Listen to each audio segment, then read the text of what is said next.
The 2020 Academy Award-nominated documentary Time followed Fox Richardson's plight to free her husband, Rob, from a 60-year prison sentence while keeping her family intact. Now Fox and Rob are living out their mantra, to be free is to free others, in their new documentary, Time 2, Unfinished Business. Take a look.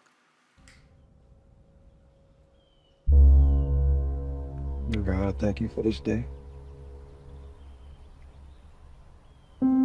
For another opportunity to be able to get it right. Another opportunity to be of service to someone in need.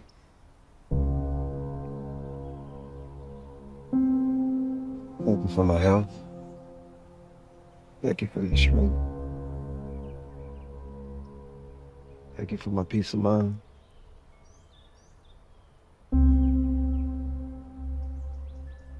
I ask that you continue to give me the strength and courage to fight against injustice. Please welcome Fox and Rob Richardson.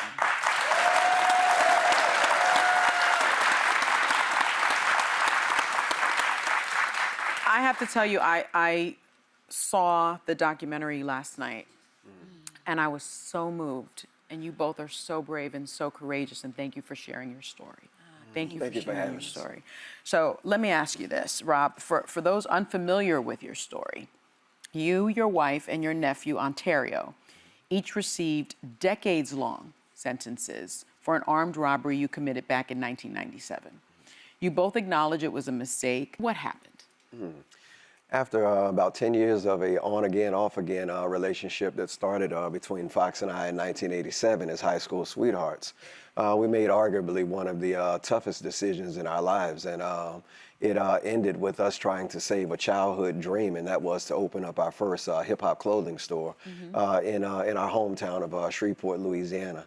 The investor pulled out on us, and when they pulled out on us, all things that could have gone wrong went wrong in that situation, and we made, again, like I said, arguably one of the worst decisions that we could have made, trying to regain financial solvency by robbing a bank. And it wasn't that much money. Right. It was like maybe $5,000, and then there's part of the documentary where Fox says was $5,136.63. Right. And she said she could have swore that the 63 cents was ours because she knew we had some money before we went in that bank. Yeah. But yes, it was a very small amount of money, but a hefty sanction. The judge proceeding over the case had a reputation of, quote, courtroom lynchings. The average sentence for a first-time offense was under 10 years. You were sentenced to 60 years. Correct. Your nephew was sentenced to 45 years, both without the benefit of probation, parole, or a suspension of sentence. Thanks to hundreds, though, of hours of home videos, we get to see what life is like for you and your family. Rob, after over 2 decades behind bars, you spent 20 years. 21 years. 21 years. What did you find was the biggest misconception about you, and what was the biggest hurdle that you faced after your release?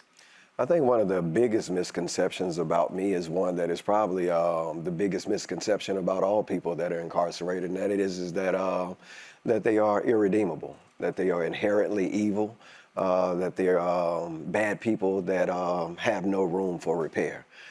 With that being said, you come home and it was like as if though I had committed the crime the day before I came home, although that crime had been committed over 2 decades ago. Yeah. So those are just some of the struggles. And then probably one of my biggest struggles was the communication barrier. When I went into prison, 2 years on the other side of Windows 95. So by the time I had come home, MySpace was a thing and was no longer a thing by the time I came home. So it was like being placed into a foreign country and not speaking the language and told to figure it out. Wow. So that was quite the challenge, technology. You're now serving 40 years on parole. Correct. Which is kind of unheard of as well. How has that impacted your life? Well, just even coming here, I had to get permission to travel. I have a curfew. I can't be out any earlier than 6 o'clock in the morning. I can't be out any later than 9 o'clock at night without approval, to do so. So it was quite the challenge even to make this trip here, to be able to share my story with your audience. So it's quite the challenge. You don't have your voting rights when you come home. Travel is one thing, finding employment is another. Yeah. Reintegrating back into the to the social order of things is quite the challenge as well. Not to mention the family dynamics that you face based upon this new arrangement. You know, when I left home, my 5-year-old son at the time was just that. He was my 5-year-old son. By the time I had come home, he was now man of the house. So those are, you know, some really And probably tall orders. just for context, if I could add, Sonny, is Yeah. that the reason why Rob is even, you know, we are subjects of a documentary that was Oscar nominated. And what people don't realize often is what subjects sacrifice in telling their stories. Right.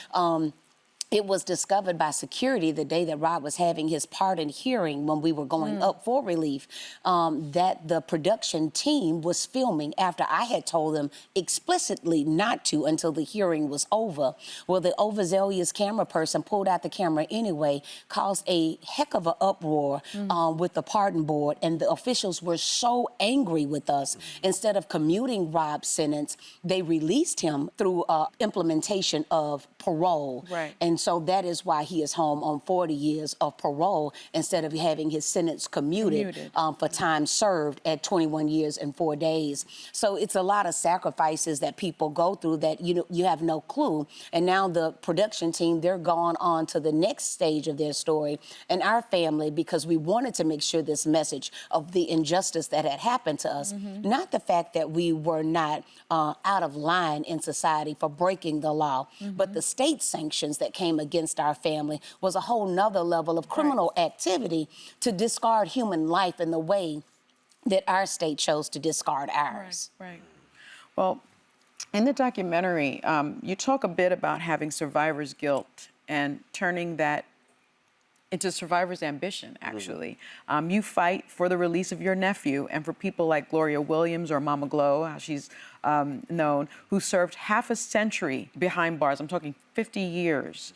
What are the types of changes you are hoping to see in the criminal justice system, particularly in Louisiana, which is really a draconian system? For us right now, we have a major issue in front of us. On the voting ballot on March 29th in our great state, our legislators have decided that they want to charge our children for as adults for even more crimes. Yeah. And so that is when we understand that the brain is not fully developed until it's 25 years old, when science has proven this, for our lawmakers and our governor to decide that they want to implement more laws to try our children as adults and then send them to prison for life, we are really advocating and working in our state to make sure that that amendment to our Louisiana Constitution does not pass, because our children need to be invested in, not locked away in cages. And so that's probably one of the first and foremost issues that we are having, as well as probably the second one for us would be making sure that we can eradicate this life on parole system. We pose a question: what does it take to be free in America? Yeah. If I have paid my debt to society, you said that I served this 21 years for taking $5,000. At what point then am I able to come back to my country and be a full-fledged citizen again? Yes. At what point are my transgressions forgiven? Yeah. Now, what I find also so impressive about your story is through your work with the Participatory Defense Movement's NOLA chapter, which they both founded, you have saved 3,446 years of time behind bars for others. Yes. That's so impressive.